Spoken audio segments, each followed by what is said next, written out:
Baqqalaa Garbaa illee hayyoon qabsaan Oromoo Liiganees illee yaadamee kana irraa ishee godhateetiin natti fakkaata.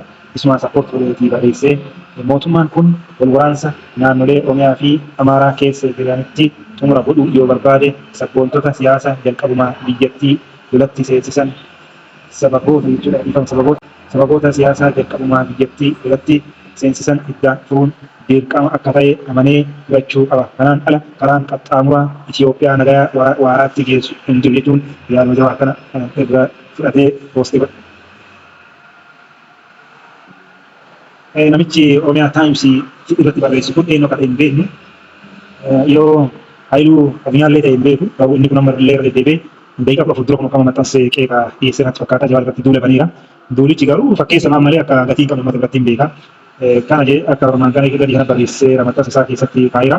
Jawaar Oromoof nagaan haa bu'u harka kee sassaabadhu. Nagaan ilmaan obbolaa lamaanii gidduutti bu'uun qe'ee Oromoo ni tasgabbeessa malee akka Jawaar faayidaa dhuunfaa isaa jecha faallaa nagaa lallabuu kana miti jechuudha maxxansa. Kanaafuu Jawaar faayidaa dhuunfaa meeshaa argatuuf maxxansiin sobamin.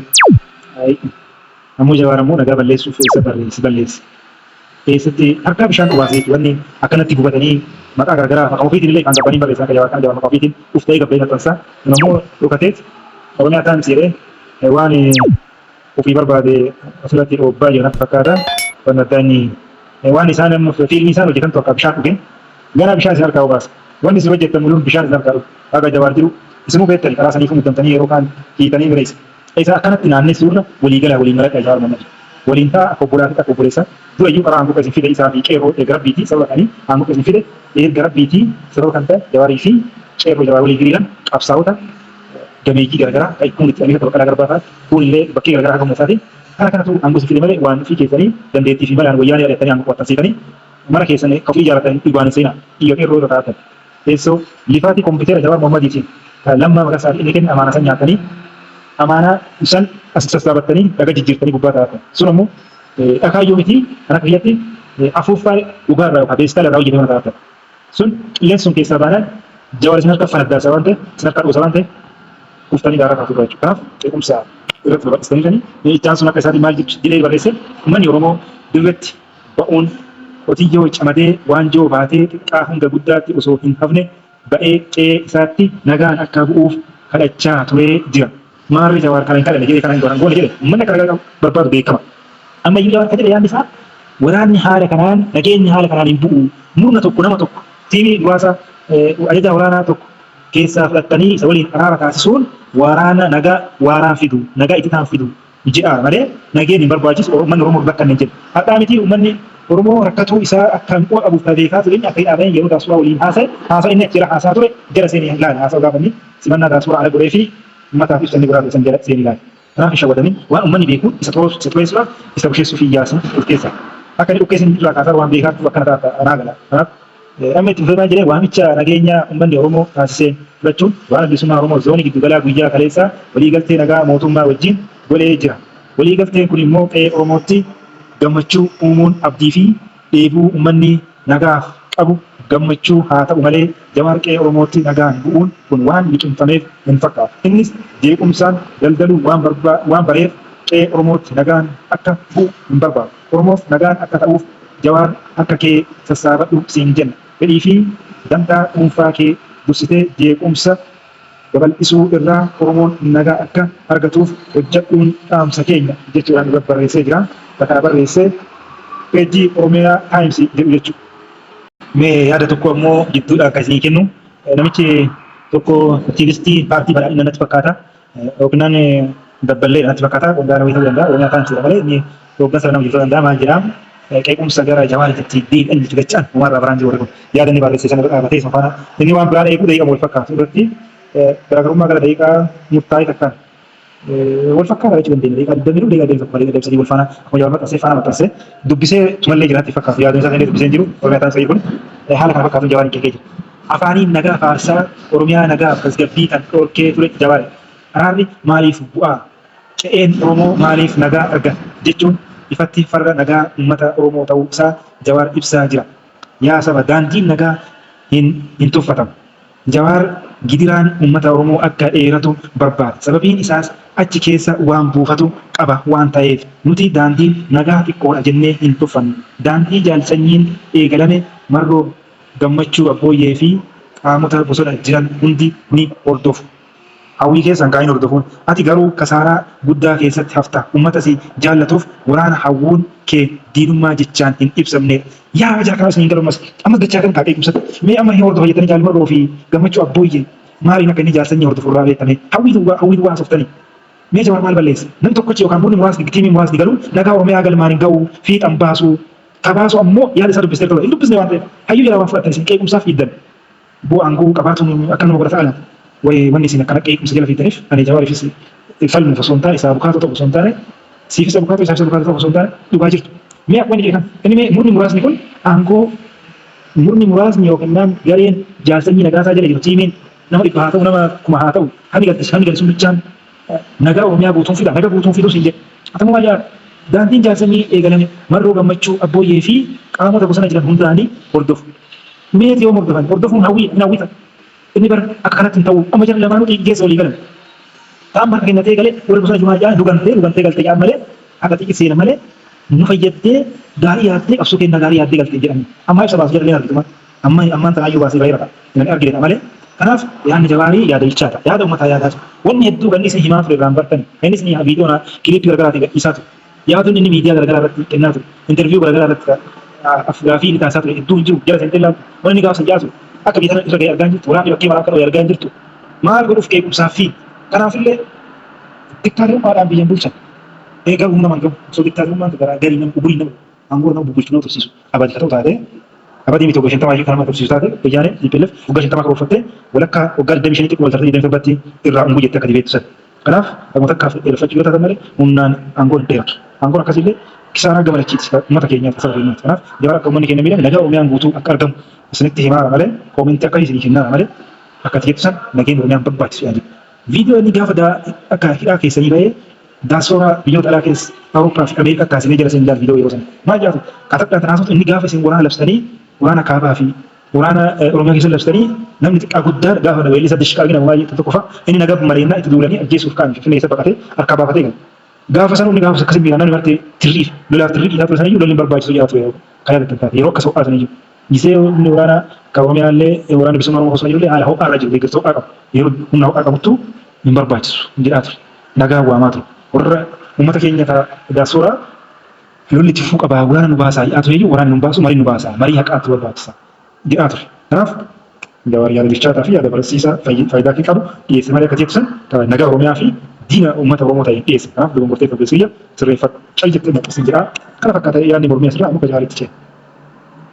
Maxxansa peejii Jawaar Muhammadii jala argame tokko isin biraan ga'a.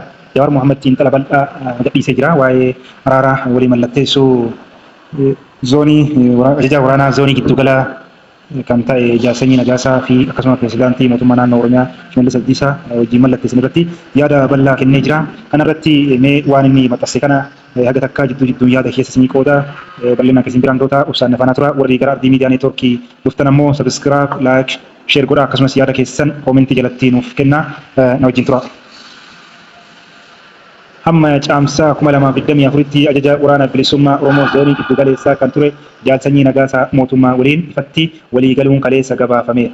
Qabsaa'aan gameessi kun erga jaallan kaleessa waliin ture waliin itti fufuu dadhabee murna biraa uumee obboloota isaa waliin walajjeesuu mannaa galuuf murteessuu isaatiif galatatu malaan jechuudha Jawaar Muhammadii mallatteessee barreesseera. Akkami fudhatee yaada isaa jidduu kanatti akka obboloota warra mootummaa keessa jiranii fi warra bosona jiraniinis walii obboleeyyanii jechuudhaan yaada isaa faarsee barreesseera Jawaar yookaan jajee barreesseera. Itti aansuun ammoo garuu ammoo tarkaanfiin kun akka waan wal waraansa Oromiyaa keessaa dhaabsisuu danda'utti fudhachuun dogongora. Kun waraana Oromiyaa keessaa dhaabsisuu hin danda'u yaada jedhu kaa'ee xiinxala isaa gadaan uummata taasisanii dubbina. Qondaalonni adda bilisummaa Oromoo waraana bilisummaa Oromoo mootummaan walii galuun kun taatee amma duras agarree nagaa buusuu irratti bu'aa abdatame hin argamsiifne. Fakkeenyaaf bara 2018 hayyuu dureen adda bilisummaa Oromoo Daawud Ibsaa loltoota 1300 ta'an Eertiriyaa irraa galchuun mootummatti dabarsee kenne. Garuu ammoo ji'oota muraasa booda loltoota kana keessaa hedduun kaambii mootummaatti baduun humna waraana bilisummaa Oromoo xinnaa yeroo sanii xinnaa akka ture bosona lixaa Oromiyaatti hafee kan Marroo Dirribaan hoogganamutti dabalamuun daraan cimsan. Bara 2019 gumii abbootii gadaa waliin ta'uun yeroo sanatti itti aanaa Marroo kan ture Diinaraas yookaan Hundee Dheeressaa dabalatee loltoota waraana bilisummaa Oromoo gaafas qabu keessaa kan gara walakkaatti dhihaatan galchinee turre. Ta'us sochii waraana bilisummaa Oromoo bosonatti hafee danquu mannaa baroota itti aananitti lakkoofsi loltootaa fi lafti keessaa socho'an dachaan dabalee haaluma wal fakkaatuun bara 2021 ajajaan waraana bilisummaa Oromoo zoonii kibbaa kan ture Boollicha Dhengee mootummatti harka kennate. Kunis akka mootummaan abdatee sochii zoonii sanii laaffisuu hin dandeenye. Daraanuu gara Arsii fi Baaleetti babal'ate.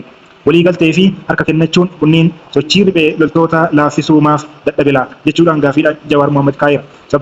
Sababoota hedduu keessaa lama tuquun ni danda'ama. Kan duraa mootummaan rakkoolee siyaasaa jalqabumarraa qabsoo hidhannootti geessu furuuf yaaluu mannaa hammeessuu isaati. Hacuuccaan lammiilee jumla'aan hidhuu fi ajjeechaan hammaachuun warri hidhate hiikkachuu dhiisuu dargaggeessi qeetti hafeeyyuu gariin xiiqiin kun ammoo lubbuu ofii baraaruuf bosonatti akka nam'u taasise. Lammataa mootummaan waadaa hooggantootaa fi loltoota lola dhaabuuf walii galaniif seenaa guutuu dhaabuu isaati. Warra qawwee lafaa kaayan galan kaambii mootummaa keessatti jechaan salphisuunii fi gochaan miidhuun gaabbii fi dallansuu keessa galchanii bosonatti akka deebi'an taasisan.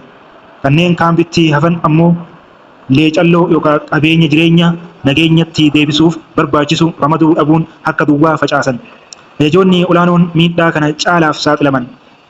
Diinaraas galee ji'oota muraasaaf booda Bishooftutti ajjeefame. Boollichi Dhengee maatii gaafachuuf Boorana dhaqnaan reebanii salphisan. Jechuudhaan Jawaar rakkoolee warra kana dura akka jaalsanyii nagaasaa harka kennatanii galaniif waan irraa baratamu waan akka yaadannootti taa'ee jiru dookimentii kana gabbaasee nu biraan ga'e uummata Oromoo biraan ga'e galatoom jennaan. Ichaan sunis akkana jechuun itti fufu. Miidhaan warra lola dhaabee daandii nagayaatti deebi'ee kanarraa gahee ture kun kanneen bosonatti hafan qabsoo hidhannootti akka cichan taasisuu bira dabree dargaggoonni kumaatamaan akka itti dabalaman carraa laataaf. Faayidaan mootummaan waliigaltee harka kennuu takka qofatti akka murtaa'u godhe. Ayyee yaadni Jawaar Mohammadii ammas in akeekaara jechuudha. Kallattiin tuquun illee baatu malee warri bosona jirus ammas sardhaan tanas innis jechuu baatu malee akka kiyyatti kana mul'atu yaada isaa irra dhaabbateeti kana inaa ifu warri bosona jiru kun yoo galee hadha hidhannoo hiikkatee guutuun guututti yoo galee mootummaa wajjin mallatteessee gattaa'u taate qawwee isa lafaa hiikataa'u taate dhumti isaanii akkuma Diinaraasii fi akkuma akkasumallee battee urgeessaa faallee kanuma keessaa urgootuma karaa nagaatiin qabsoomna jedhanii amma irra caalatti Boollichi Dhengeetu warqaan kana bakki inni jiru iyyuu hin beekamu akkasittuu salphifamee ture lubbuun jiraaf hin jiru isaatu waan irraa beeknu hin qabnu Jawaarri ammaan kanatti waa'ee isaa lubbuun jiraaf hin jiru tarii odeeffannoo gahaa dhabuu danda'a waan inni keessa jiru iyyuu hin beekamu waan inni hojjetaa illee hin beeknu kanaaf warri bosona jiru salphaan tana yoo galee bu'aan isaan argatan duu ajjeefamuu dhabamsiifamuu kana wanne gama warra biyya bulchaa irraa hin mudate jedhamee paartii ammaan gorqa irraa hin mudate jedhamee sodaatamu kana ibsuudhaa kanatu jira. Nageenya ammoo wabii qabu marii seera qabeessaan akka Taanzaaniyaatti taasifaman san Daar es Salaamitti taasifaman san ka walgahiin sun akka biyyoonni gurguddoon biyyoonni alaa jidduu jiran sanitti marii seera qabeessaan taa'amee waliigaltee seera qabeessaan kan wabii qabu ka dhaabni kunis hidhannoo qabu ka qooda wayii argatu ka aangoo Oromiyaa irraa argatu ka qooddatu ta'e akkasiin haala dambii seeraatiin ka deemamu yoo ta'e tariitii bu'aa argachuu danda'a malee kana alatti ammoo furmaanni akka akka jedhu waraanni bilisummaa Oromootii fi mootummaanis ammaan kanatti gaafsarraa eeggamu dhukaasa dhaabuu qofa.